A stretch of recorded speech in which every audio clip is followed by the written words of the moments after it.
আমি যাচ্ছি হচ্ছে এখন নারকেল তেলটাকে রোদে দিতে। আমাদের জমিতে প্রচুর একদম হাই টেম্পার রোদ থাকে, তো এখন রোদে দিচ্ছি এটা গলানোর জন্য।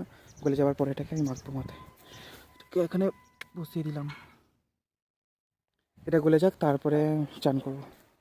হচ্ছে আমাদের জমিতে এত সতেজ রোদ থাকে, মানে কি বলবো, মানে এই রোদে বসে এই যে নারকেল তেল মাখার যে একটা মানে একটা আলাদাই ফিলিংস আছে, এটা পুরোনো দিনে আমাদের নিয়ে চলে যায়।